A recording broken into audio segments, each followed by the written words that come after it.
తెలుగులో stock market updates కావాలనుకుంటున్నారా? ఇప్పుడే నా ఛానల్‌ని ఫాలో అవ్వండి.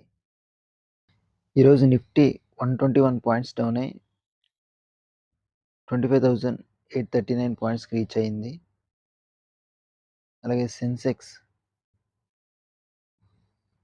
436 పాయింట్స్ డౌన్ అయ్యి 84,666 పాయింట్స్‌కి రీచ్ అయింది. సో, ఈరోజు సెన్సెక్స్ 436 పాయింట్స్ పడిపోవడానికి కారణం ఏంటో తెలుసా? ఈరోజు పెద్ద స్టాక్స్ పడిపోయినా కూడా మిడ్ క్యాప్, స్మాల్ క్యాప్ మాత్రం బాగానే రికవరీ చూపించాయి. మిడ్ క్యాప్ 0.6% ఇంక్రీజ్ అయింది. అలాగే స్మాల్ క్యాప్ 1.3% ఇంక్రీజ్ అయింది. అలాగే గ్లోబల్ అనిశ్చితి వల్ల కూడా ఈరోజు మార్కెట్ పడిపోయింది. అమెరికా ట్రేడ్ డీల్ మరియు ఫెడ్ రేట్లపై స్పష్టత లేకపోవడం వల్ల కూడా ఇన్వెస్టర్స్లో భయం పెరిగింది. అలాగే IT, auto, metal, cycle stocks గల పెద్ద కంపెనీలు పడిపోవడంతో ఇండెక్స్ కిందికి పడిపోయింది.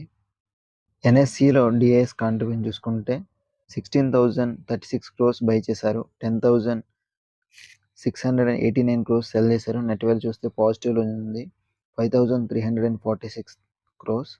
అలాగే ఎఫ్ఐఎస్ చూసుకుంటే 13,280 క్రోర్స్ బై చేశారు. 16,552 క్రోర్స్ సెల్ చేశారు.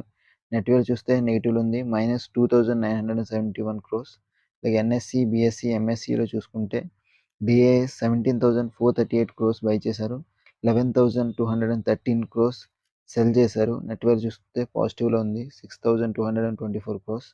అలాగే ఎఫ్ఐఎస్ చూసుకుంటే 13,604 క్రోర్స్ బై చేశారు. 17,365 క్రోర్స్ సెల్ చేశారు. నెట్ వాల్యూ చూస్తే నెగిటివ్లో ఉంది, -3,760 crores. So both NSE and బిఎస్సిలో కూడా ఎక్కువగా ఎఫ్ఐఎస్ సెల్ చేస్తున్నారు. సో అందువల్ల ఈరోజు మార్కెట్ పడిపోయింది.